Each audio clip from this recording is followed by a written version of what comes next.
Bonjour à toutes et à tous. On va pouvoir commencer. Donc je vais, comme d'habitude, récapituler pour revenir, rappeler rapidement là où nous nous sommes arrêtés la dernière fois. La dernière fois, donc après vous avoir présenté quelques manuels français, je vous avais donné un aperçu, certes un peu rapide, mais d'un certain nombre de manuels internationaux. Enfin, le premier était donc un très gros ouvrage en 3 volumes, de chacun 1 millier de pages. Donc on est au-delà du manuel à proprement parler. Là, hein. On a affaire à on a l'intitulé Handbook, hein, donc qui a un peu l'idée de manuel. Hein. C'est la traduction, enfin si vous voulez, la traduction littérale de Handbook, c'est manuel. Mais on est au-delà du manuel utilisable par des étudiants. Là, c'est vraiment la synthèse utilisée par des chercheurs. On avait vu ensuite un manuel beaucoup plus comparable dans ses dimensions à ce qu'on a vu en français, et qui du coup recoupait en partie, avec des éléments en plus, tout de même un certain nombre de choses qu'on avait déjà vues avec les manuels français. Donc c'était le manuel de Nick Rimmer. J'avais montré aussi un exemple parmi d'autres de manuels de sémantique formelle. Enfin, j'avais terminé sur l'annonce d'une approche, si vous voulez, de la question du sens en 3 niveaux d'analyse, qui seraient les suivants. Donc, un premier niveau d'analyse qui est plus un premier niveau. Peut-être il faudrait mieux dire plans, parce que c'est-à-dire ce ne sont pas des niveaux au sens où il y a des niveaux de plus en plus profonds, ce sont juste des plans distincts. Hein. Donc un premier niveau d'analyse qui s'intéresse à la relation entre langage et réalité. Et là, on peut considérer que tout au moins l'esprit général de la sémantique logique est impliqué dans ce type d'approche. Ensuite, il y a une approche plus cognitive, hein, où on s'intéresse au rapport entre langage, esprit et réalité, et puis une sémantique linguistique où on s'intéresse uniquement, dans une perspective, je l'avais dit, un peu d'auto-organisation, au rapport des signes entre eux. Alors, je vais vous proposer le commentaire d'un article intéressant dont je vous recommande la lecture à partir de ce lien de François Rastier, de la signification linguistique au sens lexicale, de la signification lexicale au sens textuel, élément pour une approche unifiée, sur le site Texto. Hein. Texto, c'est un site très intéressant où il y a beaucoup de choses. Voilà, c'est vraiment un site à connaître quand on fait de la linguistique, en tout cas en particulier quand on s'intéresse à la sémantique et puis à la question générale de la signification. Et donc Rastier, vous voyez, va nous proposer une approche en 4 perspectives, hein, où il distingue une sémantique psychologique d'une sémantique cognitive pour des raisons qu'on va voir dans un instant. Bon, cette distinction n'est pas obligée de la faire, mais je vous donne un commentaire de cet article pour documenter un peu cette approche en 3 plans. Alors d'abord, il y a la sémantique logique. Donc lisons cette première citation. La sémantique logique a une longue tradition, puisqu'elle a détenu la question du sens linguistique jusqu'au milieu du XIXe siècle. Bon, autrement dit, cette approche de la relation entre langage et monde, c'est une approche assez classique en philosophie, hein, philosophie du langage. Elle s'attache à juger de la vérité des énoncés et des conditions auxquelles le langage peut dire le vrai. C'est pourquoi on l'appelle souvent sémantique vériconditionnelle. Hein. La sémantique des conditions de vérité. On a vu, hein, toujours, je rappelle, hein, cette formule de Frege, connaître le sens d'une phrase, c'est savoir comment doit être le monde pour que la phrase soit vraie. Hein. Donc, il y a une question des conditions de vérité de la phrase.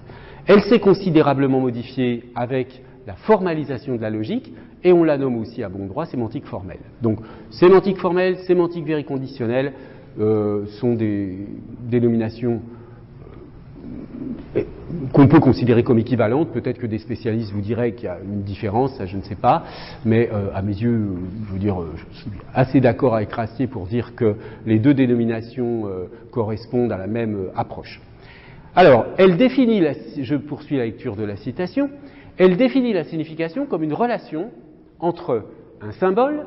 Alors attention, quand on dit symbole ici, on veut dire signe, enfin, une production sémiotique, un signe, un symbole, et l'objet qu'il dénote. Donc on a vu la différence entre sens et dénotation chez Frege, et l'objet qu'il dénote dans le monde de ce qui est, dans un monde possible ou dans un monde contrefactuel. Alors ça, cette distinction entre le monde de ce qui est, le monde possible, le monde contrefactuel, si vous voulez, c'est une distinction de logique modale, enfin, qui complique un tout petit peu les choses. C'est-à-dire que la question des conditions de vérité, elle est en effet relative au monde dans lequel on se situe. On peut se situer dans le monde réel, mais on peut aussi se situer dans un monde de la fiction. Et avoir des énoncés qui sont vrais ou faux. Par exemple, vous prenez Madame Bovary. Bon, certes, c'est une fiction, ça n'existe pas. Madame Bovary, elle n'existe pas. Pourtant, on peut dire que Emma est l'épouse de Charles Bovary est vraie dans le monde de la fiction. Si je disais Emma est la cousine de Charles Bovary, ce serait faux. Donc il y a bien des énoncés vrais ou faux, même par exemple dans les mondes fictionnels. Donc c'est pour ça que la question du vrai et du faux, elle n'est pas limitée au monde de ce qui est, au monde de la réalité ici et maintenant. Alors elle prend part, ça c'est un point qu'on va laisser de côté, elle prend part à la division entre syntaxe, sémantique et pragmatique telle que l'ont formulé Maurice et Carnap. Donc encore une fois, je reviendrai plus tard sur sémantique pragmatique. Elle applique aux langues les principes de description de la sémantique des langages logiques, comme le principe de compositionnalité. Donc on a vu déjà ce qu'était le principe de compositionnalité, c'est l'idée que le sens d'une phrase est la fonction du sens des unités qui la composent. Donc il y a une forme de calcul. On a vu aussi la dernière fois qu'avec la notion de conséquence logique, la sémantique logique pouvait tenter de proposer une approche aussi objective que possible de la signification. Mais disons que l'arrière-fond, enfin, comment dire, la thèse fondamentale de la sémantique logique, c'est quand même qu'il y a un monde extérieur qui est là, et on va juger de la vérité des phrases en fonction de ce qui se passe dans le monde des choses, etc. Ce qui n'est pas une obligation. Alors, deuxième, alors encore une citation sur la sémantique logique. Pardon, la suite de la citation. La sémantique logique a bénéficié de l'essor du positivisme logique. Bon, ça, c'est un mouvement philosophique, bon, je n'ai pas le temps de développer, et souffre à présent de son discrédit. Bon, ça n'engage que Rastier. Je veux dire, dans le milieu philosophique, il y a un certain nombre de personnes qui estiment qu'ils sont les successeurs du positivisme logique, qui a repensé peut-être. Mais, bon, là, si vous voulez, pour comprendre un peu les présupposés de cette phrase, il faudrait que je vous explique ce que c'est que le positivisme logique, que son histoire, etc. Et là, je n'ai pas le temps. Donc, son intérêt philosophique est grand, car la question de la vérité est l'un des thèmes majeurs de la métaphysique occidentale, parce qu'effectivement, là, on voit bien que ce qui compte, c'est l'opposition entre le vrai et le faux. C'est ça, si vous voulez, le langage logique qu'on va utiliser. C'est un langage où on va dire que telle proposition est vraie, telle proposition est fausse. Et on fonctionne avec du vrai et du faux. Proposition vraie, proposition fausse. Donc la question du vrai et du faux, et le fait qu'à un moment donné, il y a quand même des aspects du langage qui rencontrent le monde, et que, eh bien, il y a cette, comment dire, dans certains jeux de langage, on pourrait dire, enfin, dans certains usages du langage, il y a la nécessité de se poser la question de la relation avec la vérité, avec le vrai dans le monde. Ça, c'est un point qui est devenu, enfin, c'est une évidence, on est d'accord, que si je dis, je reprends cet exemple, Paris est la capitale de la France, c'est vrai. Si je dis Bordeaux est la capitale de la France, c'est faux. Point. Je veux dire, il n'y a pas de discussion, il n'y a pas de point de vue là-dessus. Il y a un monde qui est comme il est, et puis il y a des phrases qui sont vraies, des phrases qui sont fausses. Bon, pourquoi aujourd'hui, tout particulièrement, il faut rappeler ce genre de choses, parce que on vit quand même une période depuis la période, enfin, je veux dire ce qu'on a appelé la période post-vérité, hein, qui a été très dominante, enfin très, disons, discutée au moment du Trumpisme, etc. L'idée que, en fait, dans le monde politique en particulier, on peut dire absolument n'importe quoi, même si c'est objectivement faux, ça a un impact sur les sociétés, donc on se moque complètement de la vérité. La notion que Trump avait des vérités alternatives, etc., donc, qui est une façon de dire il n'y a jamais de vrai et de faux, c'est juste un point de vue sur les choses, et toi, ce que tu estimes vrai, moi je peux l'estimer fausse parce que j'ai un point de vue différent. C'est ce qu'on appelle tout bêtement le relativisme. Hein. Donc on vit dans une époque quand même très menacée par diverses formes de relativisme, et il est important tout de même, c'est pour ça que cette perspective a quand même vraiment une importance, hein, cette perspective de la sémantique logique, on a quand même, c'est sûr à un moment donné, même si les choses sont compliquées, besoin de ce que certains philosophes, je pense à Pascal Engel, appellent la norme du vrai. Il y a à un moment donné une norme du vrai qui fait que, je veux dire, on ne peut pas dire n'importe quoi en prétendant que c'est juste une question de point de vue. Hein. Alors il y a des cas où, effectivement, c'est juste une question de point de vue, mais il y a d'autres cas où ça n'est pas vrai. Bref, dernière phrase de cette citation, en revanche, sa capacité descriptive reste faible et contraste avec la complexité des formalisations qu'elle emploie. Ça, c'est tout à fait, je partage tout à fait cette idée, on n'a pas le temps de le voir en détail, mais la sémantique logique a dans sa recherche d'objectivité, est obligée, au fond, dans la description du sens qu'elle propose,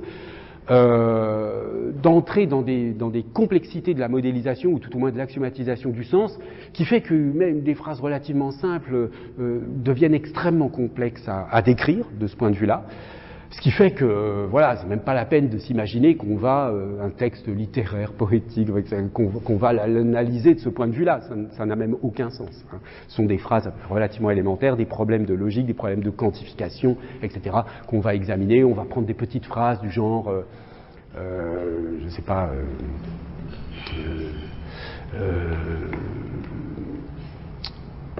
quelques étudiants ont réussi l'examen et on va le mettre au passif. L'examen a été réussi par quelques étudiants. On va essayer de vérifier si la quantification joue exactement le même rôle. Oui ?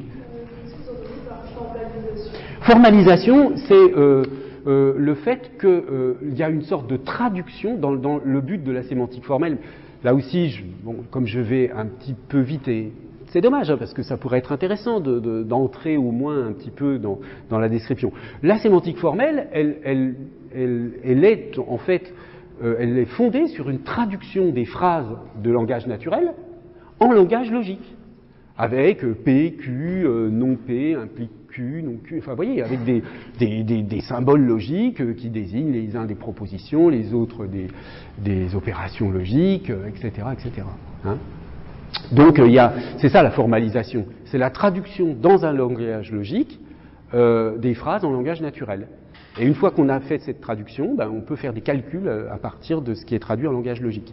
Mais forcément, pour traduire en langage logique des phrases en langage naturel, c'est compliqué. Hein. Ça permet d'étudier des problèmes intéressants parfois, mais en tout cas, on ne peut pas s'en servir je veux dire que pour comprendre un texte un peu compliqué, je veux dire un texte philosophique un peu compliqué, c'est sûr que vous n'allez pas aller chercher du côté de la sémantique formelle pour comprendre un texte philosophique ou poétique ou littéraire compliqué. Hein. Sémantique formelle, c'est une sémantique de technicien de la linguistique, qui peut avoir des applications informatiques, etc., mais ça n'a pas tellement à voir avec la question du sens des textes. Alors ça, c'est la première approche, sémantique formelle. Deuxième approche, sémantique psychologique. Alors, on va en reparler un petit peu tout à l'heure, mais là, je vous donne un aperçu tel qu'il est donné par François Rastier dans ce texte. La sémantique psychologique, je cite, définit la signification comme le rapport entre des signes et des représentations ou opérations mentales. Donc vous voyez, tout à l'heure, on avait un rapport entre les signes et le monde réel, possible, contrefactuel. Là, on a rapport entre les signes et les représentations ou opérations mentales ou cognitives, si vous voulez. Elle s'est développée depuis la fin du XIXe siècle. On lui doit diverses théories des réseaux sémantiques, de la compréhension des textes et des modèles que requiert cette compréhension.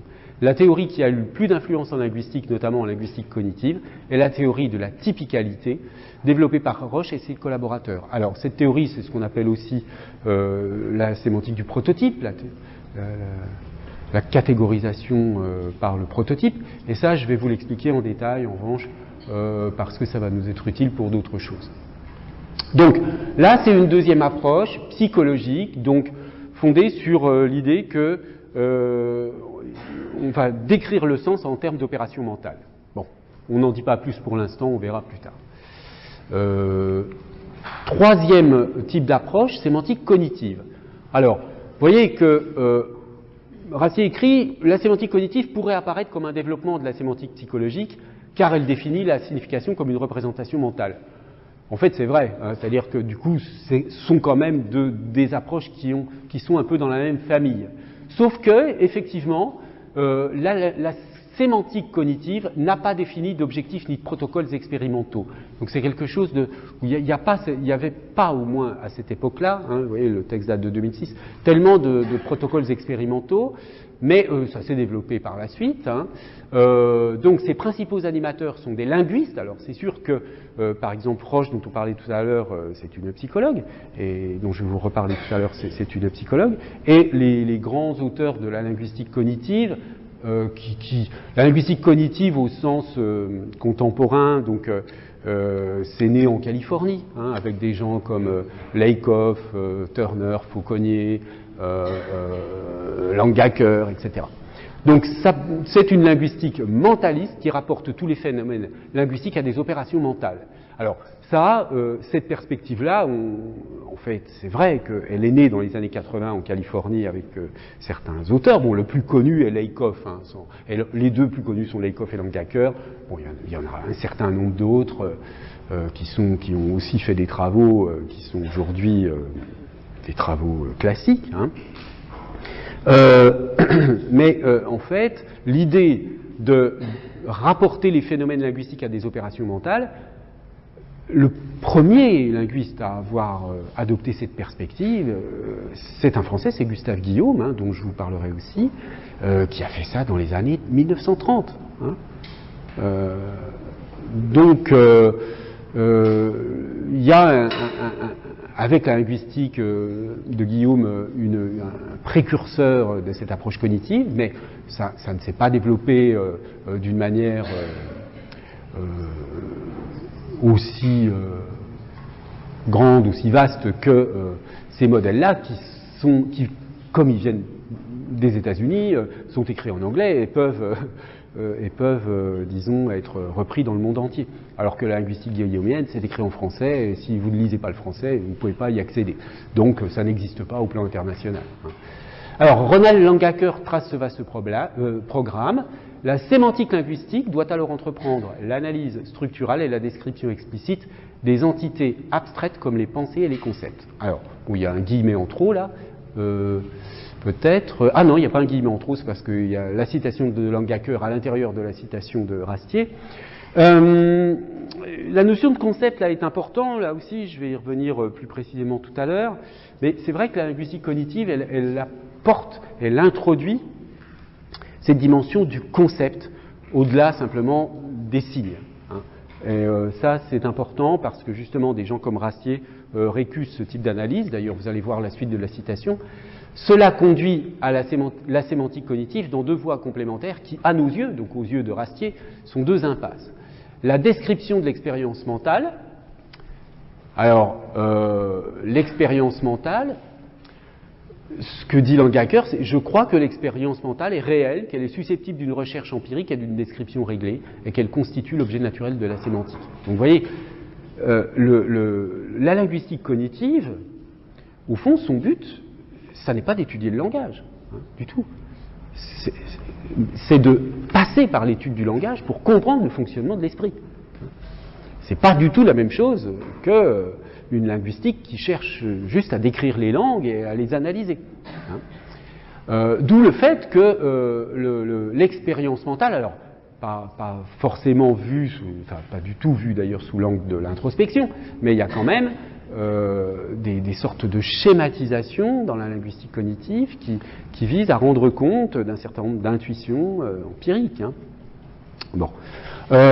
Donc ça, c'est un premier point. Donc Rastier estime que décrire l'expérience mentale, ça n'a pas de sens parce qu'il y a, d'une certaine façon, ce que veut dire Rastier, c'est que l'expérience mentale est inaccessible sans le langage, en fait. C'est le langage et on ne peut pas avoir accès à la mentalisation indépendamment des langues elles-mêmes. Hein. Donc on ne peut pas faire comme si on pouvait accéder aux opérations mentales sans passer par les langues. Hein.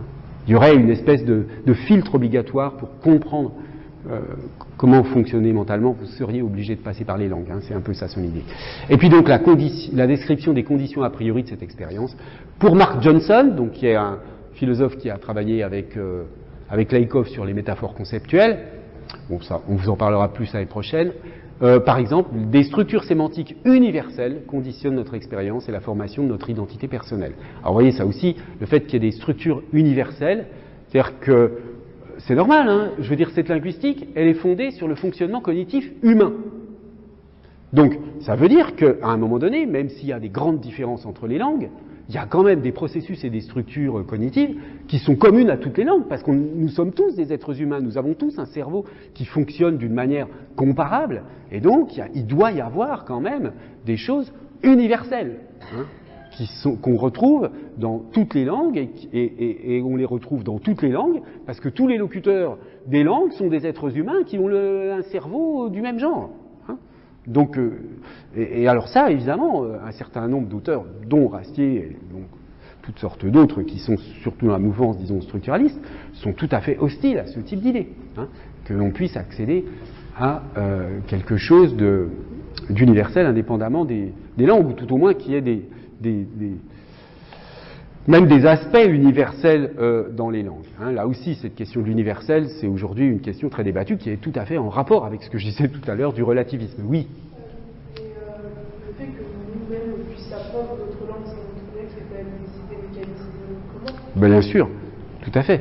Le fait qu'on puisse apprendre une autre langue montre qu'il y a des mécanismes communs. Mais il y a aussi le fait que, d'abord, quand vous avez plusieurs langues, c'est très difficile d'en avoir deux exactement au même niveau. Hein. Il y a quand même toujours une langue dominante et cette langue dominante, c'est à peu près certain que dans certaines conditions, elle formate votre perception du monde. Hein. Bon, je prends un exemple comme ça qui me vient à l'esprit parce que c'est un exemple classique, mais je n'ai pas prévu de slide pour le développer, mais enfin je vous l'explique en deux mots, c'est facile à comprendre. C'est en russe, les Russes, ils ont deux mots pour dire le bleu. Bleu clair, bleu foncé. C'est sini et goluboy. Hein. Ils ont deux mots différents. Pour eux, ce bleu clair et bleu foncé, c'est vraiment deux couleurs différentes, comme nous, le bleu et le vert. D'accord ? Bon, ben, il y a un certain nombre d'expériences qui montrent que, dans certaines conditions, ils ne peuvent pas ne pas percevoir cette différence. Et donc, ils voient le monde d'une façon différente. Ils voient deux couleurs là où nous, on n'en voit qu'une, ou des Anglais n'en voient qu'une. Donc là, on peut bien dire qu'il y a une perception du monde différente causée par la langue.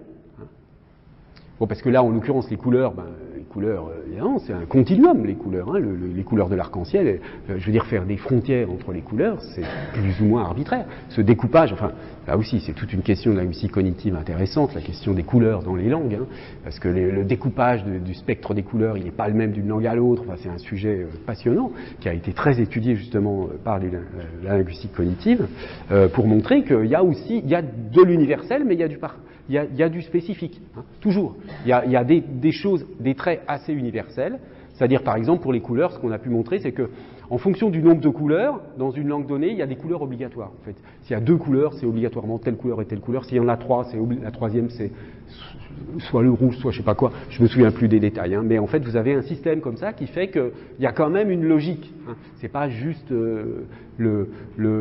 l'arbitraire culturel total, c'est qu'une culture elle a décidé de couper le spectre des couleurs à tel endroit à une autre. Non. Donc il y a bien des mécanismes cognitifs généraux qui vont conditionner les mécanismes linguistiques. Bon, ça paraît une évidence, hein, mais il n'empêche que pendant très longtemps, notamment sous l'influence du structuralisme, de la linguistique de Saussure, saussurienne, on s'est interdit ce genre de considération. Hein. On s'est dit qu'il fallait étudier les langues pour elles-mêmes, indépendamment de l'esprit et du monde. Là aussi, je vais y revenir dans un instant. Alors, enfin, dernière approche, qui est celle, justement, qui correspond à la perspective structuraliste, qui est celle que défend François Rastier. Hein. La sémantique qu'il appelle linguistique. Alors, évidemment, on va dire, bah oui, les autres, c'est pas de la linguistique, hein, puisque c'est de la sémantique logique ou formelle, donc c'est de la logique ou les mathématiques, tout ce qu'on veut. La deuxième, c'est de la psychologie, et puis la troisième, là, c'est de la linguistique. Là, c'est la vraie sémantique. Hein. Bon, alors attention, il y a un petit effet rhétorique là. Cette troisième approche, qui est une approche structurale, c'est tout à fait, ce serait tout à fait, comment dire, c'est une dénomination assez trompeuse de la nommer sémantique linguistique. Mais, alors, pardon, j'ai mal lu là, parce que c'est la sémantique linguistique autonome. Hein, autonome. Donc, il faut bien mettre autonome avec linguistique. Hein, j'aurais dû mettre en gras autonome aussi. La sémantique linguistique autonome, issue de la linguistique structurale européenne, s'est développée peu à peu depuis le début du siècle. Donc, depuis Saussure, en gros. Hein. Elle définit la signification comme un rapport linguistique entre des signes. Donc, vous voyez, tout à l'heure, on avait le rapport signe-monde. Ensuite, on a le rapport signe-esprit, et là, on a les rapports des signes entre eux. Hein, signe-signe. Donc, on a ce qu'on peut appeler un monde sémiotique ou une sphère sémiotique, donc une sphère des signes, un monde des signes qui est autonome, qui est indépendant du monde de la réalité ou du monde de l'esprit. Hein, il y a trois mondes, quoi. Ça, c'est une théorie assez banale depuis un certain nombre d'années. Il y a le monde des signes, le monde de la réalité externe, et puis le monde interne de l'esprit. Hein.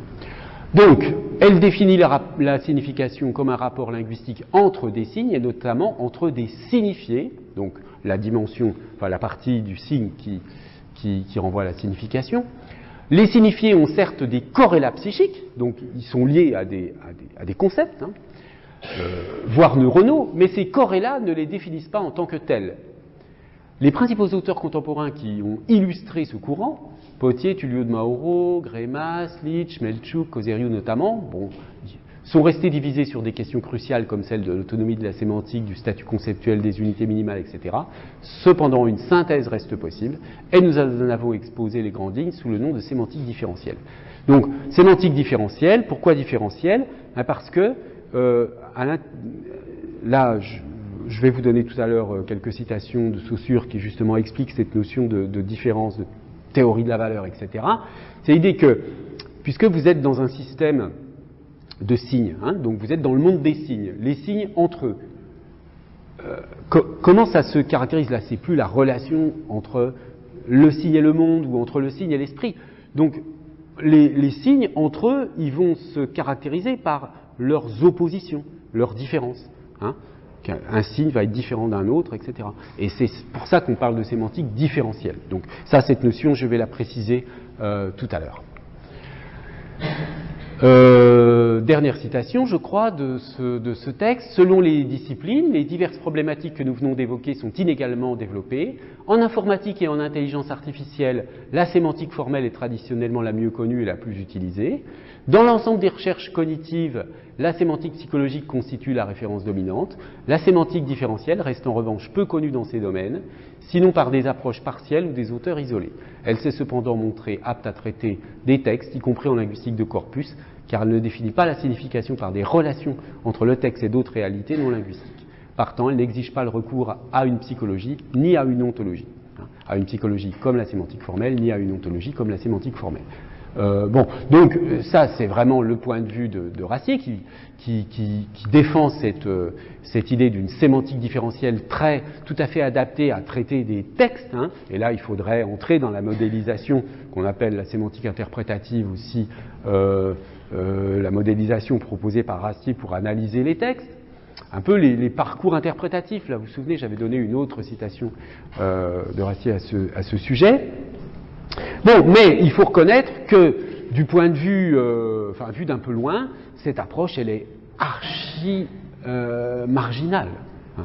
Je veux dire, à part Rastier et peut-être quelques-uns de ses élèves, etc., personne ne travaille dans cette perspective. C'est une perspective qui est une espèce de conséquence, une espèce de recherche d'application empirique dans la recherche des thèses structuralistes, hein, mais en fait ça ne donne pas des résultats très convaincants, tout au moins c'est pas beaucoup repris et il n'y a pas un impact aussi grand, enfin, je veux dire cette sémantique différentielle là ou cette sémantique linguistique autonome, elle n'est pas du tout sur le même plan, ni que la sémantique formelle, ni que la sémantique cognitive, qui toutes les deux sont très dominantes.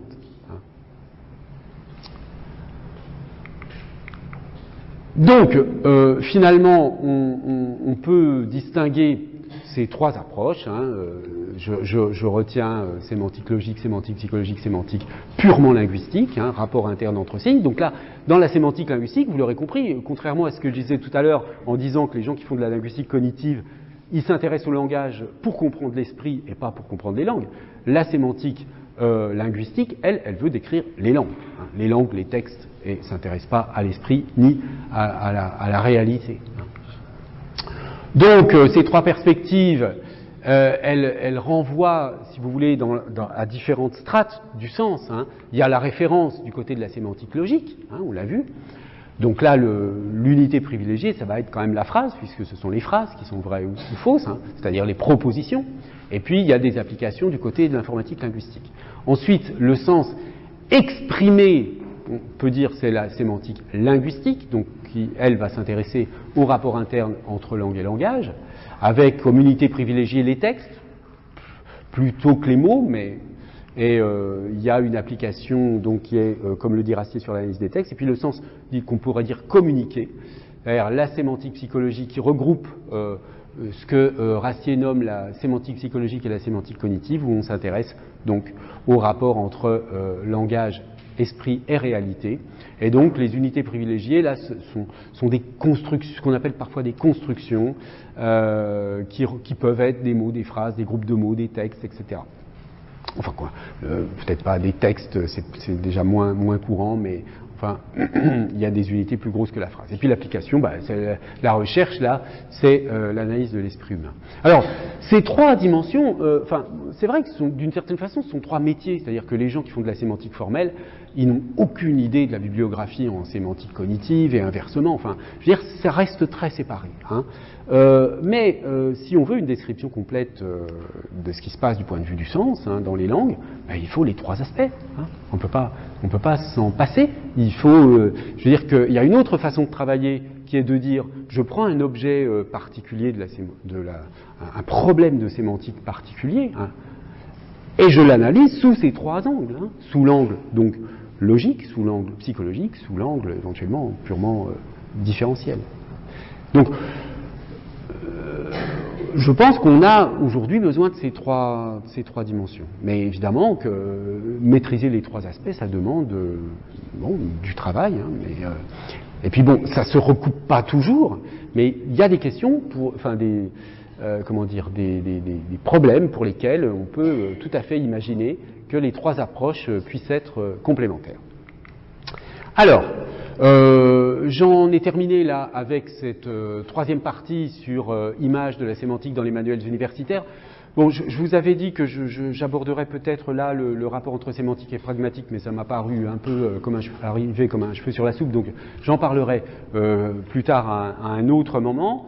bon, parce que c'est quand même très important et il faut qu'on en parle à un moment donné. Mais je vais là commencer donc le chapitre sur la sémantique lexicale, hein, éléments de sémantique lexicale, je développerai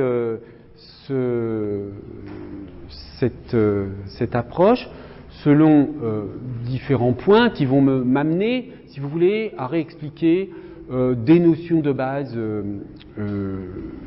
que certains d'entre vous connaissent, d'autres non, en fonction de votre parcours. Oui, vous avez une remarque ? On a fait la partie sémantique et grammatique ? Non, justement, c'est ce que je viens de dire. Je l'avais annoncé, hein, et je viens de dire que finalement, je vais la placer ailleurs, la partie sémantique et pragmatique. D'accord ? Donc on la verra plus tard. Donc on passe directement de images de la sémantique dans les manuels universitaires à éléments de sémantique lexicale. Donc on va voir d'abord que, donc quand je parle de sémantique lexicale, là on revient à nos différents plans d'analyse, je parle des mots lexicaux. D'accord ? Plus tard on parlera des mots grammaticaux, et puis on parlera un tout petit peu rapidement justement à partir de la pragmatique, plutôt des phrases, des énoncés. Hein.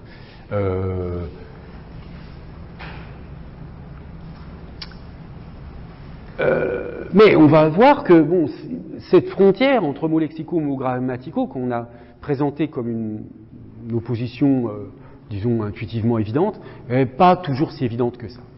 Bon, ensuite, on va essayer de définir ce que c'est qu'une unité lexicale, hein, c'est-à-dire qu'on va être amené techniquement, disons, à utiliser plutôt cette expression d'unité lexicale que l'expression de mot.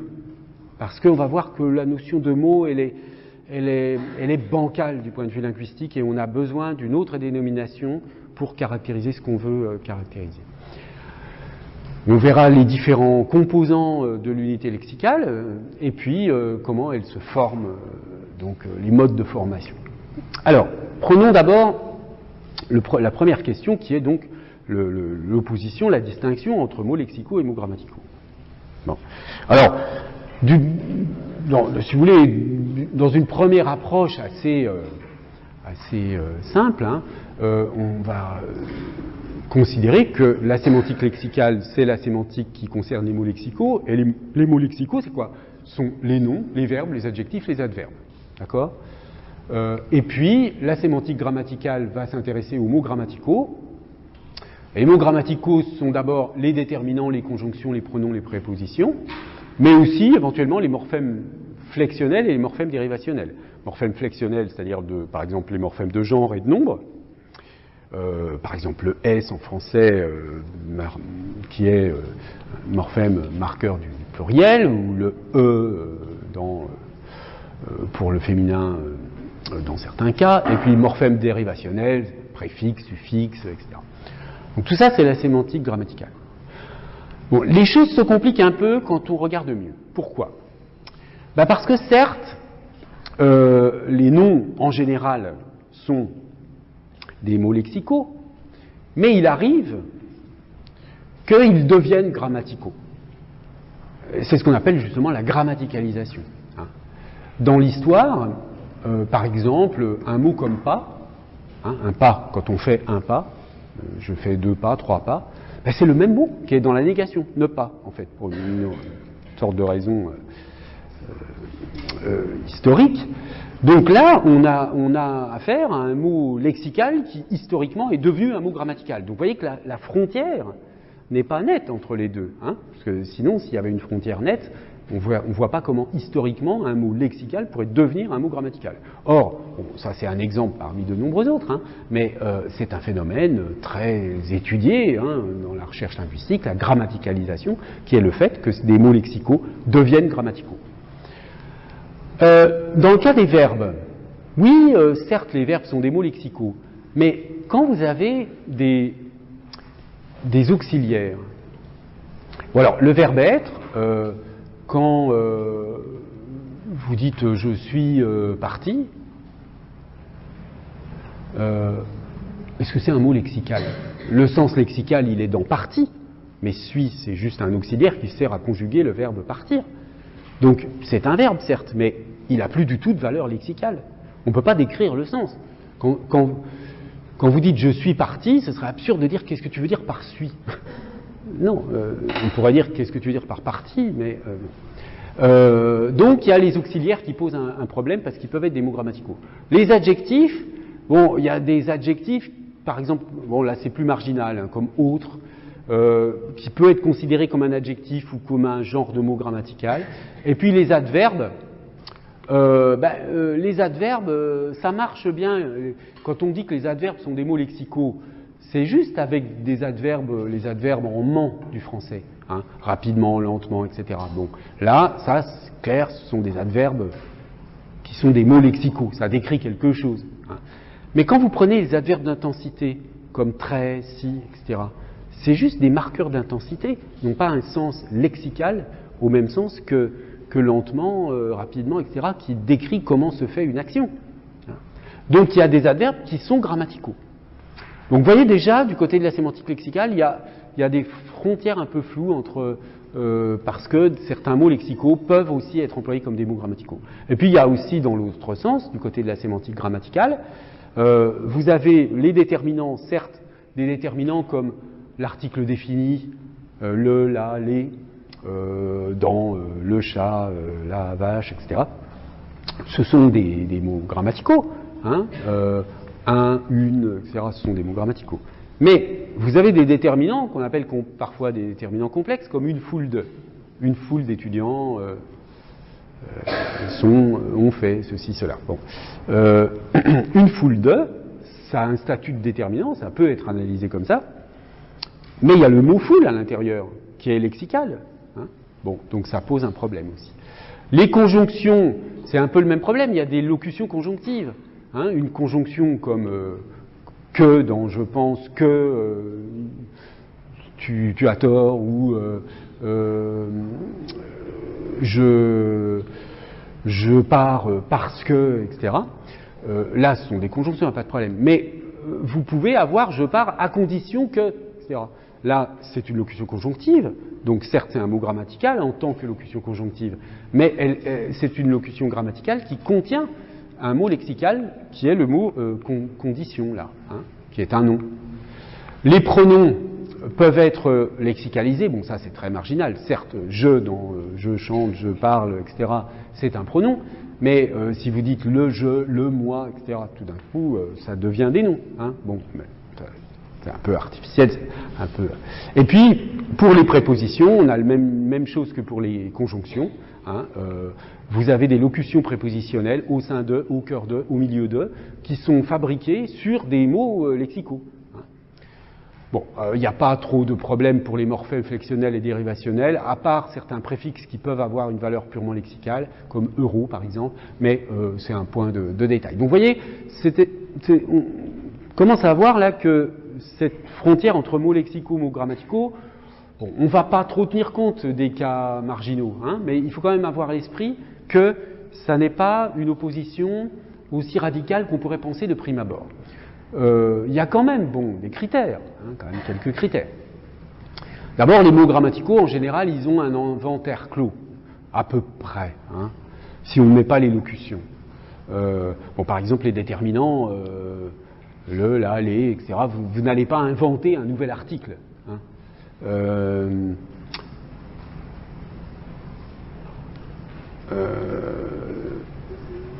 Alors que des noms nouveaux, ils sont créés en permanence. Hein.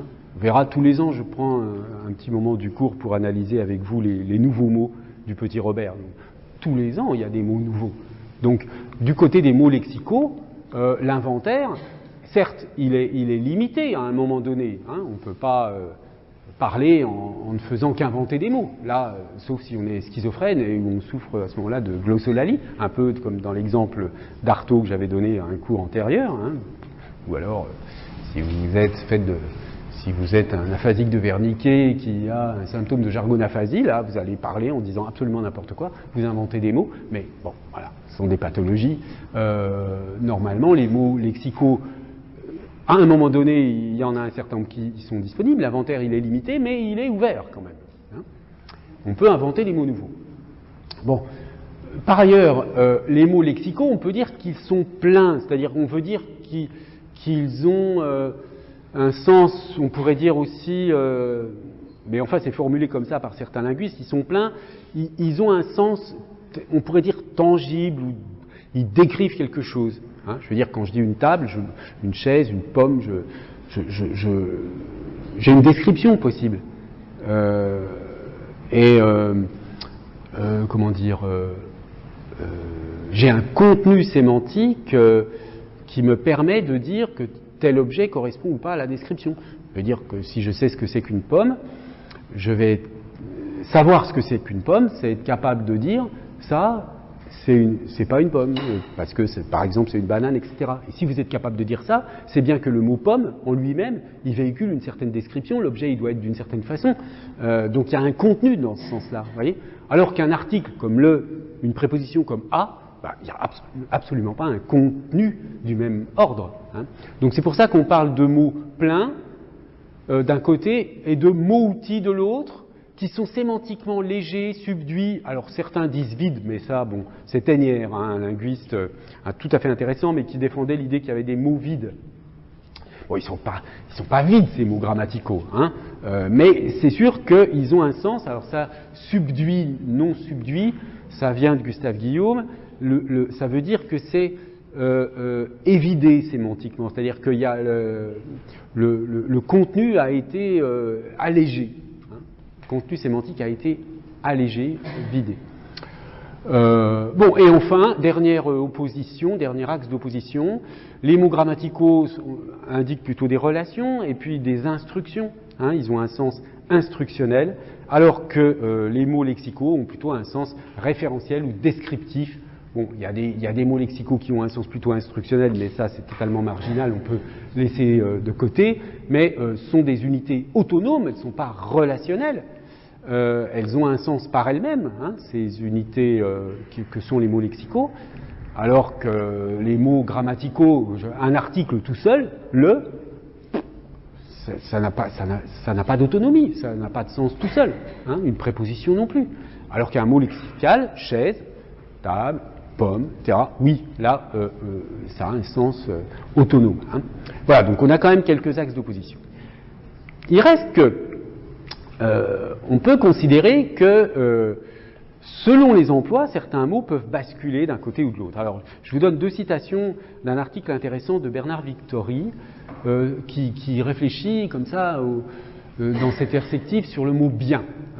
Alors, je vous lis la citation. Dans le cas de bien, par exemple, ce découpage, donc il parle là du découpage entre le lexical et le grammatical. Donc, la question c'est est-ce que bien, c'est un mot lexical ou un mot grammatical ? Ce découpage ne correspond pas à une classification sur une base sémantique. On aurait plutôt tendance à opposer du côté lexical, donc vous voyez c'est une tendance, hein, du côté lexical, la valeur de possession. Donc quand je dis un bien, bon là c'est clair, je suis descriptif, je suis plutôt du côté lexical.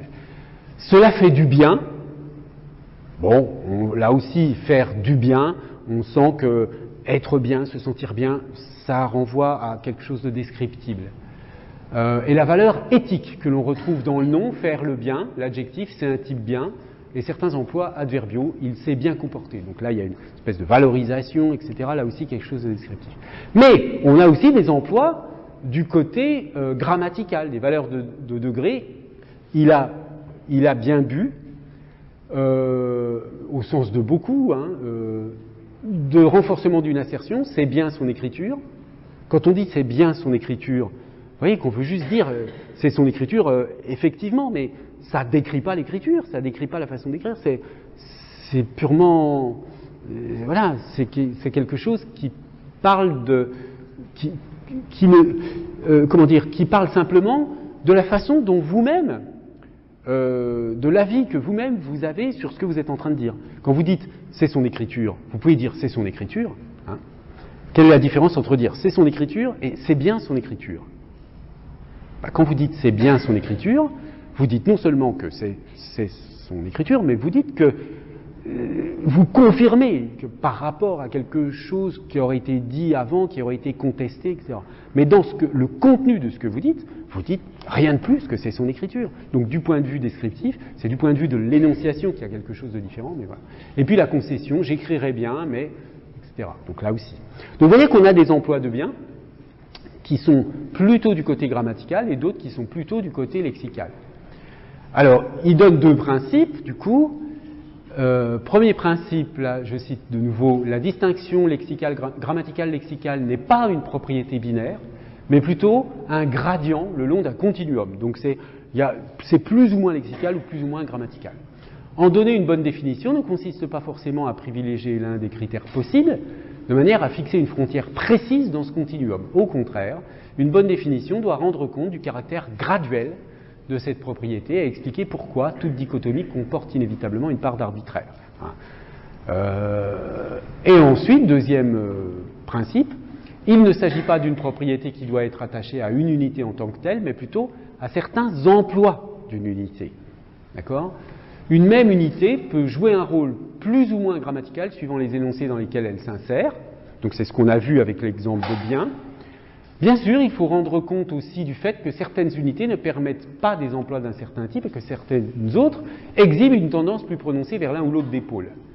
Mais il n'y a aucune raison de postuler une homonymie, du point de vue du moins sur la base de cette seule distinction, quand l'unité peut changer de catégorie grammaticale suivant ses emplois. Alors qu'est-ce qu'il veut dire par là? C'est que dans la phrase, l'avant-dernière phrase, il indique que certes, d'un mot comme bien, ça marche, il peut avoir un sens plutôt lexical ou un sens plutôt grammatical.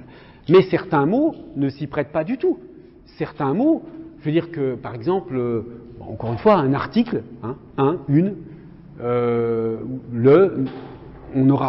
c'est quasiment impossible de lui donner un sens lexical. Il n'y a pas d'emploi de le qui serait lexical. C'est tout le temps grammatical. Le déterminant, il est employé tout le temps comme un mot grammatical. Cette réflexion sur la frontière entre lexical et grammatical, elle marche avec bien, elle marche avec certains types de mots. Mais il y a plein de mots qui sont bloqués du côté lexical. Je sais pas, moi, vous prenez des mots abstraits comme liberté, justice, etc. C'est impossible de faire un usage grammatical de ces mots. Et inversement, certains mots grammaticaux, la préposition à, l'article, etc., c'est impossible de faire un emploi lexical de ces mots. D'accord ? Donc il y en a bien qui sont bloqués plutôt... Mais certains sont dans une zone intermédiaire. Et ce qu'indique la dernière phrase, c'est que si on tient une frontière nette entre le lexical et le grammatical, on va dire qu'il y a bien mot grammatical qui signifie un degré, par exemple, ou qui a une valeur énonciative, et qu'il est juste homonyme du mot lexical bien, qui veut dire tout autre chose, qui a à voir avec la bonté, avec une valeur, une appréciation subjective, etc. D'accord ? Donc là, ce serait, si on fait la séparation, on dira qu'il y a une homonymie, c'est-à-dire que les deux mots, enfin le mot a deux sens qui sont sans aucun rapport. Or, ce que demande Victory ici, c'est donc qu'on maintienne une certaine continuité entre les deux. Bien, donc, avant de passer à la suite donc, et au problème du figement, je vous propose qu'on fasse, comme d'habitude, une petite pause et on reprend dans 5-10 minutes. Bien, alors je reprends, donc on a vu ce problème de la frontière entre mots lexicaux et mots grammaticaux. Maintenant, on va passer à un deuxième problème qui complique un petit peu cette affaire de qu'est-ce que c'est qu'un mot lexical, c'est le problème du figement. Qui d'ailleurs concerne aussi les mots grammaticaux, mais passons. Prenez une table ronde au sens de une réunion, ou casser sa pipe au sens de mourir. Casser sa pipe, je le précise peut-être pour les étudiants étrangères, c'est une expression courante, enfin courante. Je sais pas, c'est un peu vieillot quand même, casser sa pipe, il me semble, mais enfin ça s'employait pour dire simplement il a cassé sa pipe, il est mort. Bon.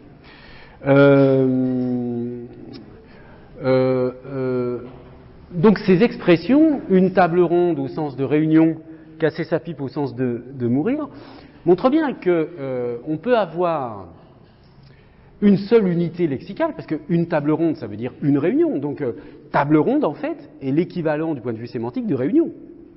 Sauf que cette unité, donc c'est bien une unité du point de vue du lexique, ça veut dire une chose.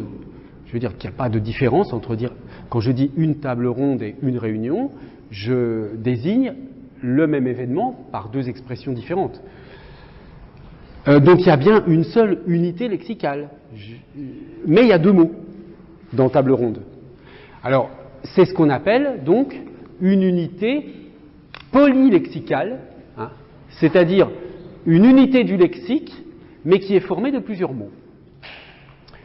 D'où l'intérêt de passer, si vous voulez, enfin, d'utiliser plutôt les deux termes, mot et unité lexicale, chacun dans un sens particulier. Hein. Le mot, c'est donc une suite de caractères séparés par des blancs, hein. Donc c'est un mot graphique, si on veut, alors que l'unité lexicale, c'est vraiment le mot au sens grammatical du terme, hein. Enfin, je veux dire au sens unité lexicale au sens d'un nom, d'un verbe, etc. Donc, ça complexifie aussi cette affaire, la notion de compositionnalité. Parce que on a vu qu'avec, dans la perspective de la sémantique logique, hein, on a ce principe de compositionnalité. Donc, j'obtiens le sens de l'ensemble à partir du sens des unités. Mais si c'était le cas, une table ronde, ce serait une table de forme ronde. C'est ça ce que donne la compositionnalité. Hein. Et on voit bien que là, il y a une sorte de façon de combiner les sens, les mots entre eux, qui aboutissent à un sens différent du simple sens compositionnel des mots. Hein. Donc, à partir de table ronde, j'obtiens non pas l'idée qu'on a une table de forme ronde, mais j'obtiens l'idée qu'on a une réunion. D'accord ? J'obtiens le sens réunion. Bon. Alors, on va voir un petit peu comment ça fonctionne et quels sont les critères.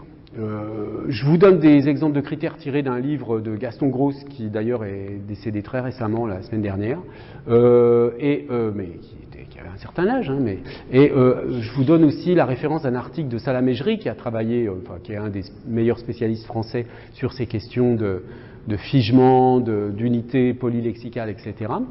Donc, voilà un certain nombre de critères qui peuvent nous aider à décider est-ce qu'on a affaire à une unité polylexicale ou à plusieurs unités.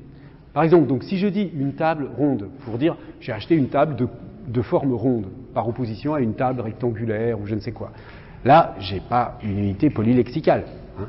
Mais si je dis table ronde au sens de réunion, j'ai une unité polylexicale. Donc, quels sont mes critères qui me permettent de dire que je suis dans un cas ou dans l'autre? Bon, il y a un certain nombre de critères. Là, c'est une liste quand même très complète. Donc, il y a d'abord la variation. Donc là, l'exemple qui est pris, c'est casser sa pipe.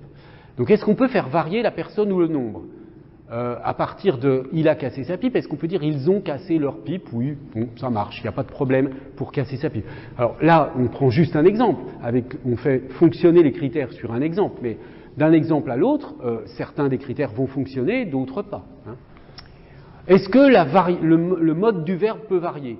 Alors, est-ce que je peux dire « je crains que Max n'ait cassé sa pipe » ? Oui, ça marche. Je peux je peux utiliser le participe présent en cassant sa pipe, etc. Est-ce que je peux utiliser des adverbes de temps ? Oui. Est-ce que je peux insérer des éléments entre le verbe et le complément ? Nous casserons toute notre pipe un jour, mais Max a bêtement cassé sa pipe. Oui, ça marche.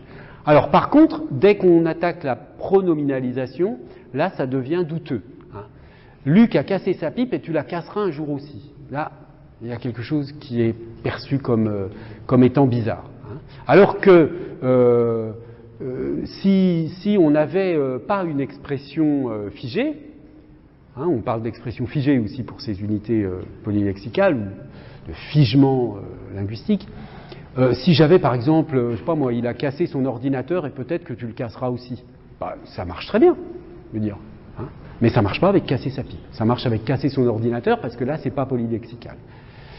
Et puis, est-ce qu'on peut mettre un synonyme ? Est-ce qu'on peut dire, au lieu de Max a cassé sa pipe, est-ce qu'on peut dire il a rompu ou il a brisé sa pipe ? Ben non, ça marche pas du tout. Alors que si j'avais cassé dans un emploi pas du tout lexicalisé, enfin pas du tout figé comme ça, si j'avais, je sais pas moi, il a cassé son ordinateur, je pourrais très bien dire il a détruit, il a abîmé, je sais pas quoi, son ordinateur, hein, ça marcherait bien. Alors tout ça, on peut le dire aussi avec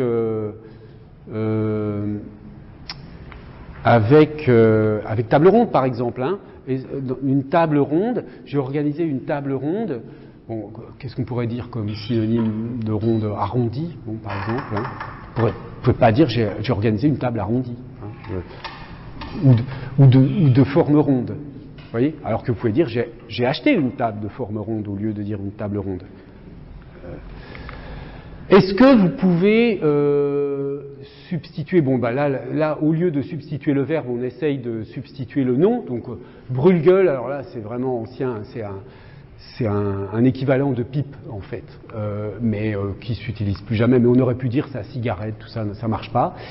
Bon, l'histoire de la coréférentialité, c'est un point un petit peu technique, mais ça marche pas. On ne peut pas dire Max a cassé leur pipe. Donc, c'est-à-dire casser sa pipe, c'est forcément à soi-même. Hein. On ne peut pas dire qu'il a cassé la pipe de quelqu'un pour dire qu'il l'a tué.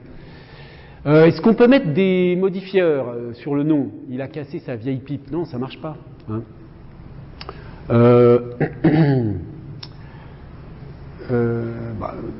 Le clivage, c'est sa pipe que Max a cassé, ça marche pas. Enfin bref, bon, il y a toutes sortes de critères, vous voyez, toutes les modifications qui normalement peuvent être faites avec une expression qui n'est pas polylexicale, qui n'est pas figée, on ne peut pas les faire avec une expression polylexicale ou figée. Hein, et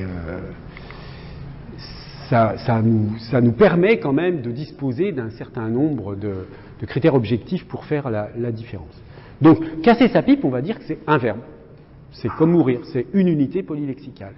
Comme table ronde, c'est un nom composé, une expression polylexicale, encore une fois.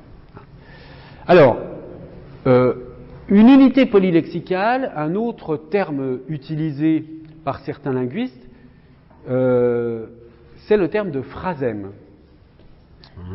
Et alors, une fois qu'on a compris un petit peu le problème avec des exemples assez robustes, hein, comme casser sa pipe, où il y a une grosse différence entre table ronde, un autre exemple, un cordon bleu, par exemple. Hein, un cordon bleu pour dire un bon cuisinier. C'est sûr que c'est pas un cordon qui est bleu, hein, je veux dire. Et vous pouvez pas dire, pour dire que c'est un très bon cuisinier, vous pouvez pas dire que c'est un cordon très bleu. Ça ne marche pas du tout. Hein. Alors que si vous avez, je sais pas, une corde ou un cordon qui est de couleur bleue, vous pouvez dire qu'il est très bleu.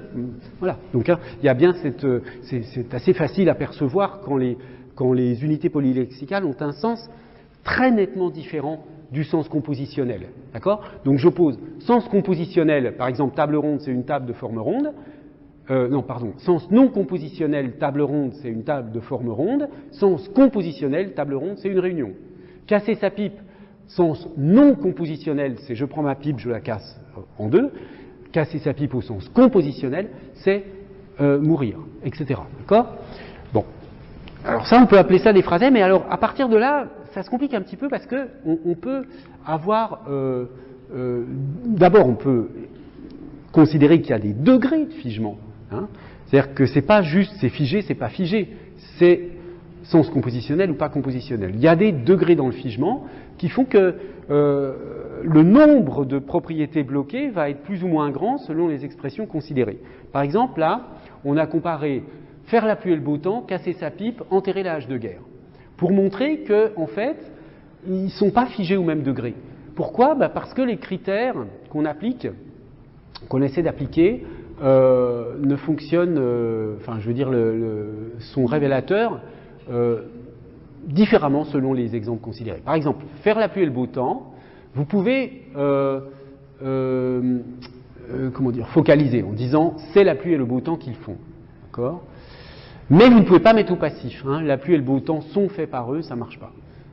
Vous pouvez nier, ils ne font pas la pluie et le beau temps. Vous pouvez faire une interrogative, que font-ils? Ils font la pluie et le beau temps. Bon, c'est un peu bizarre, hein, je trouve, là, c'est limite, mais admettons que ça marche quand même. En tout cas, ce qui est clair, c'est que la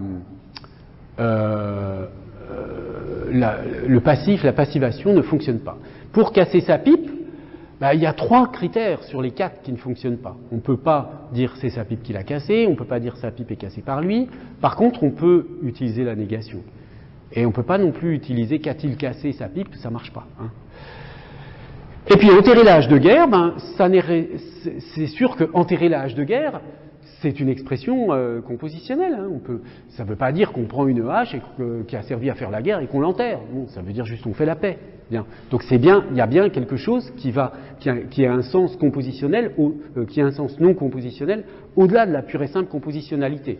Mais voyez que les 4 critères qu'on a pris ici, la passivation, la focalisation, la négation, etc., ils marchent pour tous. Donc ça, enterrer la hache de guerre, ça va être l'expression la moins figée. La plus figée, c'est casser sa pipe, qui a 3 critères sur les 4 qui bloquent, et puis entre les deux, on aura faire la pluie et le beau temps. D'accord. Donc, d'ailleurs, ça va aussi avec le côté plus ou moins arbitraire, c'est-à-dire que on voit que casser sa pipe est plus difficile à comprendre spontanément que enterrer la hache de guerre. Hein. Il y a quand même une motivation de l'expression qui est plus grande. Qu'on pourrait comparer. Enfin, vous voyez ce que je veux dire par là, c'est que faudrait voir avec des étudiants étrangers comment ils réagissent à ça. Mais il me semble que casser sa pipe, si on ne vous dit pas ce que ça signifie, c'est très difficile de comprendre ce que ça peut vouloir dire. Alors que enterrer la hache de guerre, on le comprend très bien parce que c'est une façon imagée de dire on fait la paix. D'accord ? Et donc il y a à la fois il y a un lien, si vous voulez, ce qui est plus figé et plus arbitraire. Donc, et quand on compare des formations en IE, par exemple, hein, entre poirier et plombier, vous voyez, poirier c'est très transparent parce que c'est formé exactement comme cerisier, pommier, etc. On comprend tout de suite. Plombier. D'ailleurs, aujourd'hui, la plomberie, c'est plus en plomb, donc si vous voulez, il y a un lien qui est quand même beaucoup moins net hein, entre le mot et sa signification, enfin entre le mot tel qu'il est formé et sa signification. Mais bon, c'est pas ça vraiment qui m'intéresse ici. Là, je voulais juste vous montrer qu'on a des degrés de figement. Et le dernier point que je mentionnerai au sujet de ce problème des unités polylexicales, c'est qu'il y a au fond des degrés qui sont plus subtils encore que ça. Hein. Et on les voit un peu, ces degrés, dans cette typologie, donc, qui est nommée ici typologie des phrasèmes, hein, mais les phrasèmes, on parle aussi de phraséologie pour parler des expressions figées. On dit les expressions toutes faites, les phrasèmes, les expressions figées, tout ça, c'est à peu près synonyme. Hein. Bon, là, c'est une typologie proposée par Meltchouk, qui est un grand linguiste très très important, qui a beaucoup travaillé sur ces questions-là, notamment pour aussi des questions d'informatique linguistique, hein, parce que, évidemment, quand vous faites du traitement informatique du langage, c'est très important de savoir que table ronde, c'est une réunion et c'est pas une table qui est ronde. Hein, si vous voulez que votre analyseur de texte ou votre traducteur automatique, par exemple. Hein, je ne sais pas si en anglais, ça m'étonnerait qu'on dise round table pour dire une réunion. Hein, on va dire meeting, mais je crois pas que ça existe. Bon, donc on ne peut pas traduire comme ça mot à mot. Comment il fait le traducteur automatique ? Il faut bien qu'il voit que table ronde, c'est une seule unité. Hein. Bon, donc ça pose toutes sortes de problèmes à l'informatique linguistique, et c'est pour ça que des auteurs comme Meltchouk ont travaillé sur ces questions-là, aussi avec une vocation, si vous voulez, d'application informatique. Alors, qu'est-ce qu'il distingue, lui ? Il distingue plusieurs cas. Il y a d'abord ce qu'on appelle phrasème, il le définit comme des syntagmes non libres. Alors, libre, ça veut dire que vous pouvez choisir ce que vous voulez. S'il est question d'une corde de couleur bleue, vous pouvez dire un cordon bleu, un cordon vert, un cordon marron, tout ce que vous voulez. C'est libre. Hein. Une table ronde, elle peut être carrée, elle peut être triangulaire, elle peut être rectangulaire. C'est libre. Vous pouvez choisir l'adjectif comme vous voulez. Dès que c'est non libre, dès que c'est non libre ou figé, hein, c'est un peu synonyme, ça devient un phrasème. Bon, alors, il y a un premier cas à part, hein, les phrasèmes qui sont conditionnés pragmatiquement. Hein, c'est-à-dire c'est dans une certaine situation que ça va être un phrasème. Bon, c'est ce qu'on appelle les pragmatèmes. Alors là, ça c'est un truc un peu plus récent, que ça a été étudié plus récemment que les autres cas. Voilà comment Xavier Blanco, qui est un prof d'Espagne je me souviens plus de quelle université, de Barcelone. Un pragmatème est un phrasème qui constitue un énoncé complet et qui est restreint dans son signifié par la situation de communication dans laquelle il est utilisé. Donc danger de mort ici, c'est une expression toute faite, danger de mort, et qui va être liée à, là en l'occurrence c'est un truc électrique, etc. Pour comprendre cette expression, c'est danger de mort si vous vous approchez de l'armoire électrique, si vous ouvrez le truc, etc. C'est pas un danger de mort pour d'autres raisons, vous voyez. Donc ça a un sens très spécifique, qui est lié vraiment pragmatiquement à la situation dans laquelle il y a le panneau. Hein. Si danger de mort est mis à proximité des voies de chemin de fer, le danger a une autre source. Hein. Donc c'est vraiment l'interprétation du danger, la nature du danger, elle est liée à l'endroit où est le panneau. Là, il y a vraiment une dimension pragmatique. Alors ensuite, ce sont les phrasèmes qui sont conditionnés d'une manière sémantique. Donc ils distinguent deux cas. Les phrasèmes sémantiques compositionnels, où quand même il y a une compositionnalité, mais il y a quelque chose de spécial. Et puis les non compositionnels, donc on appelle à proprement parler les locutions, hein, dans cette terminologie-là. Là aussi c'est très variable, hein, la notion de locution, d'expression figée, tout ça, ça varie selon les linguistes. Mais chez cet auteur, locution, ça veut dire phrasème sémantique non compositionnel. Alors, qu'est-ce que c'est que les phrasèmes sémantiques compositionnels ? Il y a deux cas. Bon, le cas le plus simple, ce sont les clichés. Les clichés, abondance de biens ne nuit pas, où va la France ? Bon, c'est sûr que ce sont des expressions toutes faites, hein, mais en fait, elles sont totalement transparentes. C'est-à-dire, où va la France ? C'est transparent du point de vue du sens, c'est compositionnel. Abondance de biens ne nuit pas. Beaucoup de proverbes comme ça. Si on a beaucoup de biens, abondance de biens ne nuit pas. Ça veut dire quoi ? Ça veut dire que si on est très riche, c'est pas très grave, hein, ça ne pose pas tellement de problèmes. Hein, voilà. On a ici une compositionnalité du sens, mais on a quand même quelque chose d'un peu figé, parce que vous pouvez pas transformer votre proverbe en disant abondance d'argent ne nuit pas. Vous voyez, le proverbe n'y fonctionne plus. Hein, donc il y a bien quelque chose qui est figé, mais c'est compositionnel. D'accord ? Même chose pour les collocations. Les collocations, on s'en rend compte, si vous voulez, quand on traduit. Hein. En français, on va dire passer une commande. On ne va pas dire faire une commande. Hein. En anglais, on dit place an order. Vous voyez, on utilise un autre verbe. C'est transparent, mais on n'a pas le choix du verbe. Un autre exemple tout bête, c'est se laver les dents. Oui, en français, on peut dire se brosser les dents, se laver les dents. En anglais, c'est quasiment impossible de dire wash your teeth.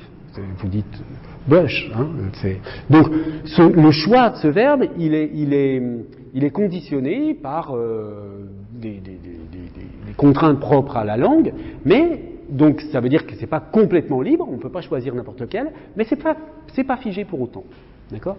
Alors, dans l'autre cas où il y a un figement, il y a des degrés selon que tout est complètement figé ou pas. Donc, l'élocution dite faible, c'est quand on a quand même attendre un enfant, si vous voulez, les deux éléments contribuent quand même au sens. Donc, attendre un enfant au sens d'être enceinte. Hein. Bon. Ça c'est figé, hein. Il y a quand même un figement. C'est pas comme, je sais pas, vous attendez votre petit frère à la sortie de l'école, certes vous attendez un enfant, mais là, dans un sens non compositionnel. Hein, d'accord ? Donc il y a attendre un enfant au sens d'être enceinte, qui est un sens, c'est le phrasème, et puis attendre un enfant au sens de attendre réellement un enfant. Mais attendre un enfant au sens de être enceinte, c'est quand même quand vous êtes enceinte, vous attendez quand même d'une certaine façon un enfant. Donc attendre est justifié, enfant est justifié. D'accord ? Donc il y a les deux éléments, il y a un lien entre les deux éléments qui constituent la locution et le sens global. D'accord ? Pour les semi-locutions, il y a un seul des deux mots qui contribue au sens. Quand vous dites des fruits de mer, certes, ça vient de la mer, mais ce ne sont pas des fruits. Donc là, il y a un mot sur les deux qui est lié à la signification. Donc c'est pour ça qu'on parle de semi-locution.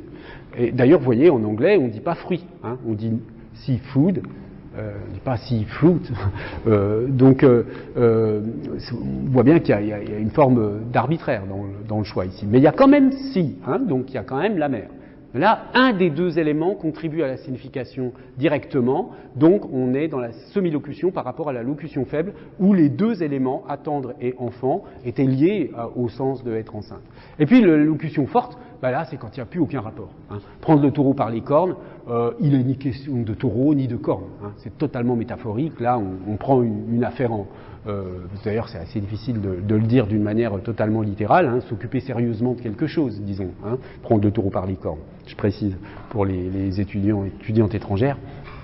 Voilà, donc, ouais, une espèce de panorama, bon, il y a d'autres typologies, mais là, ça donne quand même une idée assez complète des différents cas de figure. Nous, ce qu'on a vu au début, c'était plutôt les locutions fortes, hein, casser sa pipe, une table ronde, tout ça, ce sont des locutions fortes.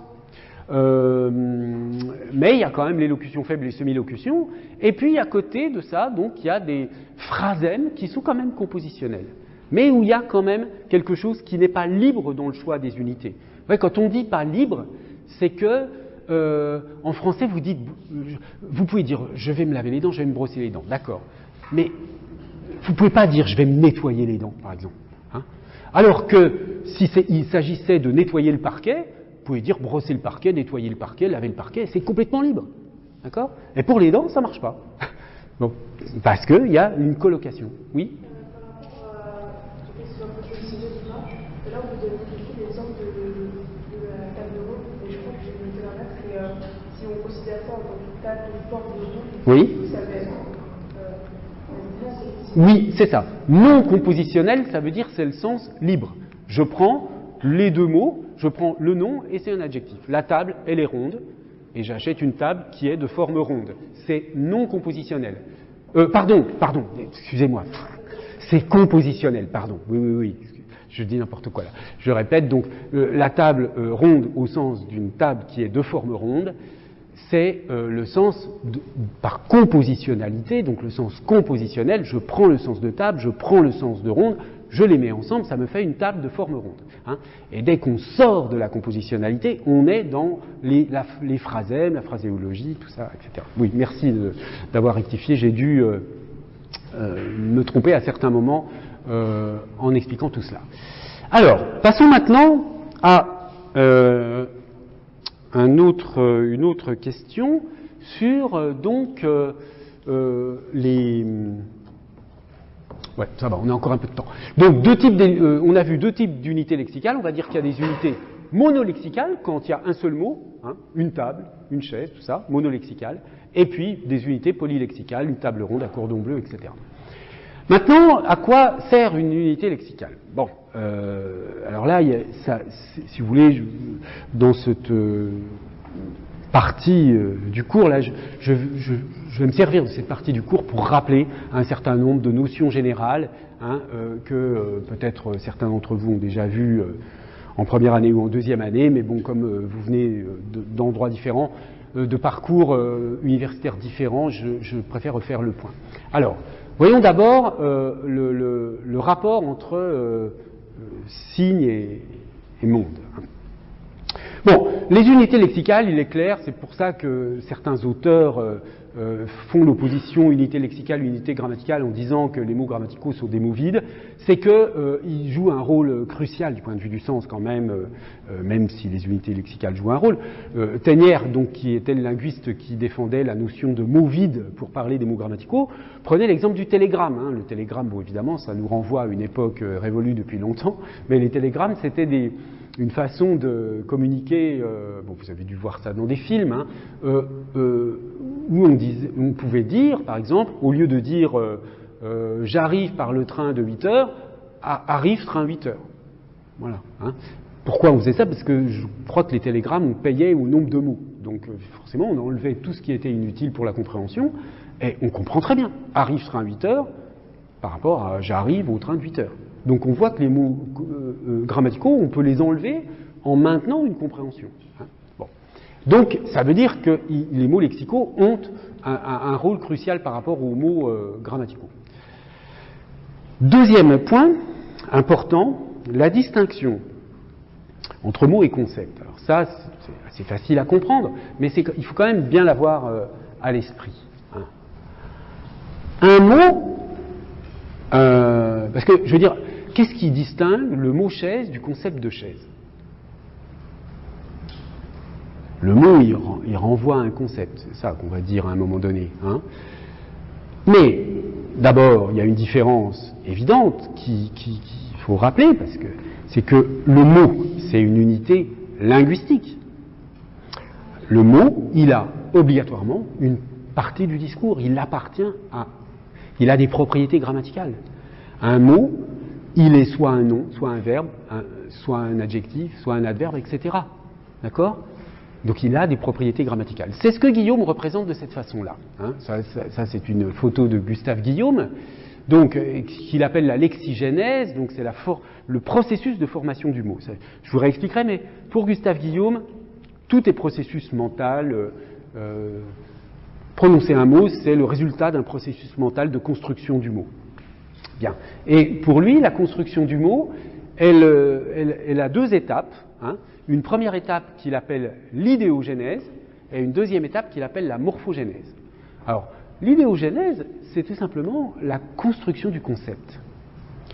Et elle est progressive. Alors, vous voyez, bon, le schéma, il va du haut vers le bas, là, et en fait, cet axe haut-bas, il correspond, je ne l'ai pas indiqué ici, mais vous verrez, je vous montrerai d'autres schémas plus tard où la chose est indiquée de manière plus explicite. Le haut, c'est le pôle, si vous voulez, de l'universel ou du général, et le bas, c'est le pôle du particulier ou du singulier. Hein. On n'est pas obligé de faire à ce niveau-là la différence entre le particulier, le singulier, l'universel, le général. Bref, c'est le concept, la généralité des concepts ici, et là, de l'ensemble du pensable, en quelque sorte, hein, qui est ici en haut, qui est le point de départ. Il faut imaginer que l'esprit extrait de l'ensemble du pensable une notion particulière. De l'ensemble du pensable, il extrait le concept de chaise. D'accord ? Pourquoi c'est progressif ? Parce que chaise, ça s'obtient, c'est plus précis que, par exemple, siège. Siège est plus précis que meuble. Meuble est plus précis que objet. Etc. Vous voyez ? Donc on peut, dans ce schéma qui descend vers le particulier, on peut mettre dans l'ordre tout le pensable, bon, objet, chose, dans les trucs dans les aspects les plus généraux, et puis ensuite, je sais pas, meuble, siège, chaise, etc. D'accord ? Donc on aboutit à la fin, on extrait, au terme de l'idéogénèse, on a un concept particulier, le concept de chaise, mais à ce stade, ou le concept de course, de courir, tout ce que vous voulez. À ce stade, c'est un concept. Il n'a pas de propriété grammaticale. C'est ni un nom, ni un verbe, c'est rien, c'est un concept. Bon, c'est une catégorie mentale. Et il y a une deuxième opération que Guillaume appelle la morphogénèse, donc la genèse des catégories morphologiques ou grammaticales, où là, le concept, on va le mettre dans le moule des catégories linguistiques. Ça va devenir un nom, un verbe, un adjectif, un adverbe, et du coup, il va y avoir, au cours de la morphogénèse, des propriétés qui vont lui être données. Par exemple, si c'est un nom, il va avoir la possibilité d'avoir un genre, un nombre, etc. Bon. Cette deuxième opération, c'est donc la morphogénèse, où on passe du concept au mot. Et à la fin, pourquoi là, la flèche, elle va à nouveau vers le général ? Tout simplement parce qu'à la fin, aussi particulier que soit le concept, si je prends le concept de chaise, il est très particulier en tant que concept, mais à la fin de l'idéogénèse, ça devient le nom chaise, qui est un nom comme tous les autres et qui a la propriété de n'importe quel nom. Hein. Donc, il redevient général au sens où il appartient à une partie du discours et ne se distingue pas, il a les propriétés de toutes les parties tous les mots qui appartiennent à la même partie du discours. Bon, on reviendra sur ce schéma qu'on va pouvoir appliquer à d'autres choses dans la perspective de la sémantique grammaticale qu'on étudiera plus tard. Mais ici, vous voyez, je trouve que cette présentation est intéressante parce qu'elle montre bien le moment conceptuel et le moment linguistique. C'est-à-dire qu'il y a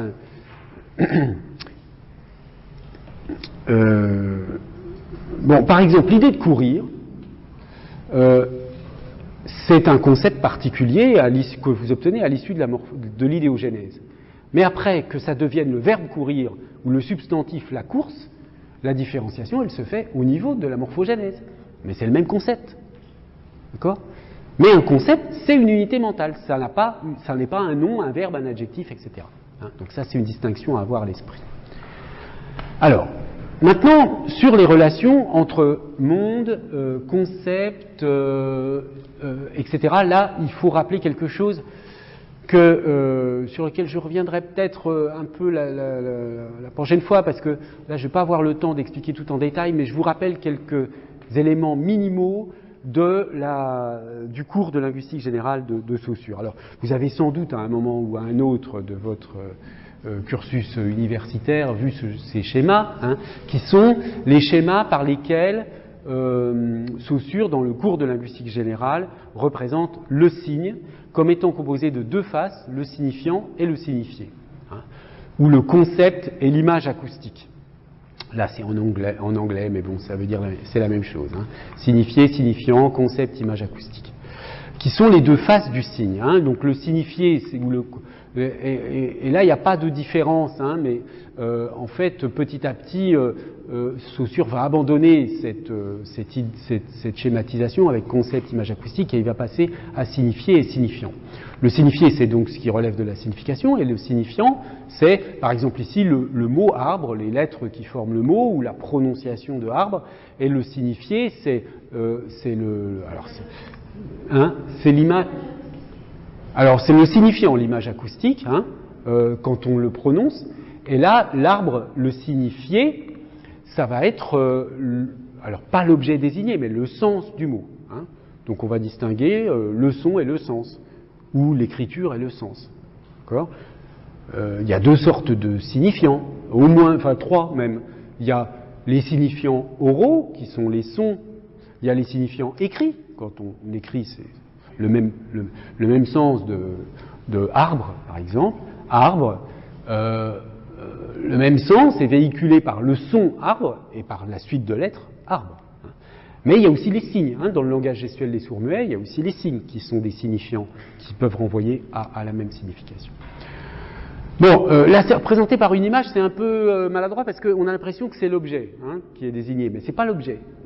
Donc là, il y a quelque chose d'important à comprendre. Et vous voyez que le point important aussi ici, c'est que le signe, dans la théorisation saussurienne, il est défini par ce rapport interne entre signifié et signifiant, et puis par les oppositions, on va le voir avec d'autres signes. Mais il n'est absolument pas défini par rapport au monde, ni par rapport à l'esprit. C'est ce qui est bien indiqué dans cette citation. Prenons d'abord la signification telle qu'on se la représente et telle que nous l'avons figurée, page 99. Donc c'est ce premier schéma, signifié, signifiant. Elle n'est, comme l'indiquent les flèches de la figure, que la contrepartie de l'image auditive. Alors là, il prend signifiant au sens des sons auxquels correspond le mot. Tout se passe entre l'image auditive et le concept dans les limites du mot considéré comme un domaine fermé existant pour lui-même. Donc là, c'est le mot, le signe en lui-même, signifié, signifiant. Mais voici l'aspect paradoxal de la question. D'un côté, le concept nous apparaît comme la contrepartie de l'image auditive dans l'intérieur du signe. Ça veut dire qu'à partir du son, vous avez le sens. C'est ça. Et de l'autre, ce signe lui-même, c'est-à-dire le rapport qui relie ces deux éléments, est aussi et tout autant la contrepartie des autres signes de la langue. Et ça, c'est le deuxième schéma, puisque la langue est un système dont tous les termes sont solidaires et où la valeur de l'un ne résulte que de la présence simultanée des autres, selon le schéma suivant. Bon, la phrase va se continuer après, mais je m'arrête 2 secondes sur le schéma. Vous voyez que tout à l'heure, on parlait avec Rassier de la sémantique différentielle, du fait que les signes les mots étaient définis, où le langage était définis comme à l'intérieur de la sphère linguistique, comme des entités linguistiques qui s'opposent les unes aux autres, c'est exactement à ça que fait référence ce type de déclaration.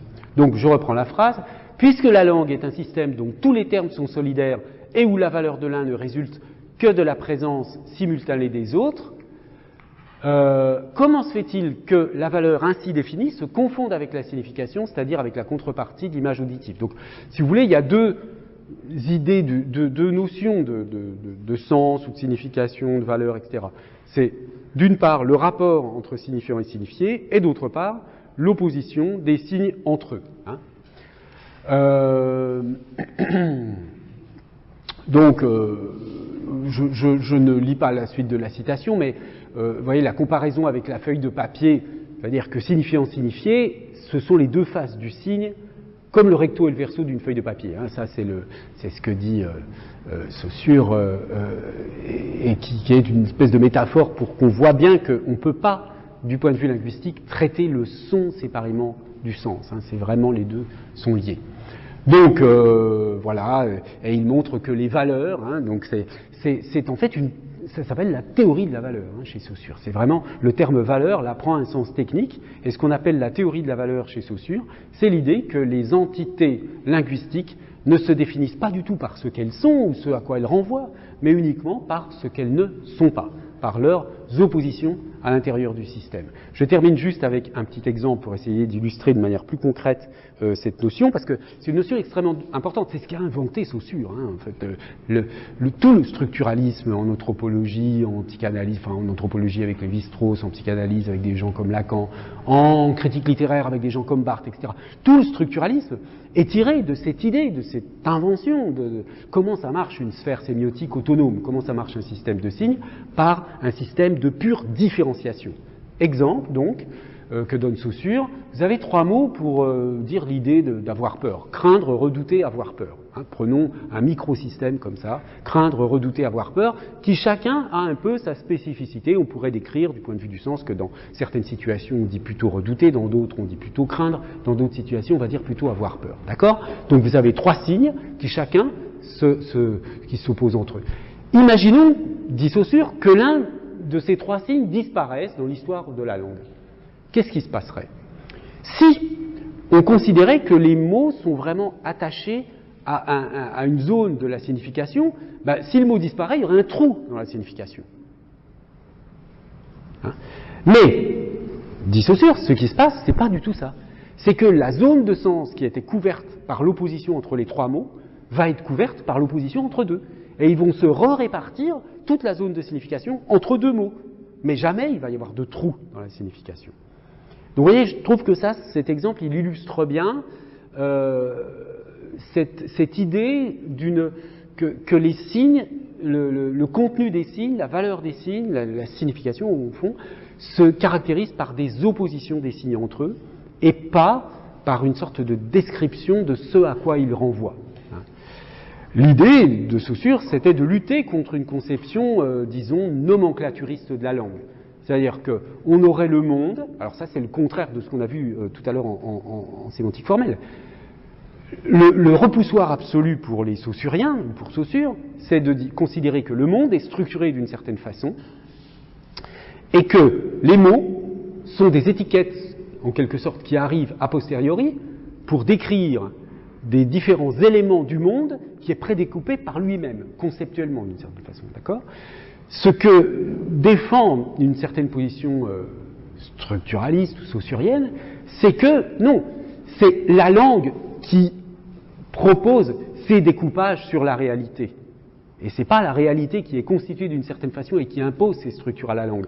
C'est la langue qui va projeter ces découpages sur la réalité du monde. Exemple aussi, le bleu, l'exemple du bleu que je vous ai donné tout à l'heure. Hein.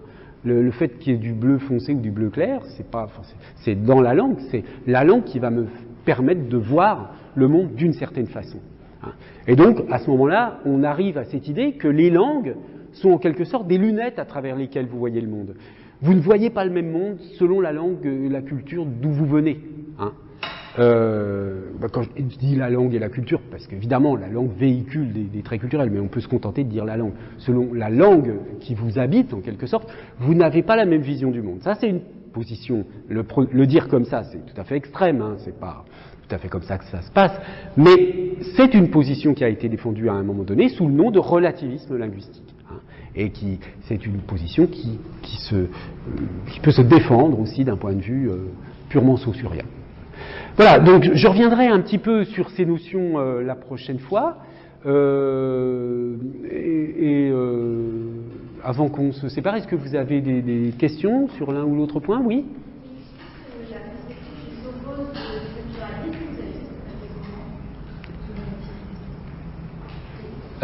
Non, alors la conception de la langue comme une nomenclature, hein, je ne sais pas si c'est ça que j'ai dit, c'est ça, comme une nomenclature, c'est-à-dire une liste de choses à laquelle correspondrait ensuite une liste de mots. Hein, c'est ça l'opposition. Voilà, et bien merci de votre attention, je vous dis bonnes vacances et donc à la semaine, dans 15 jours.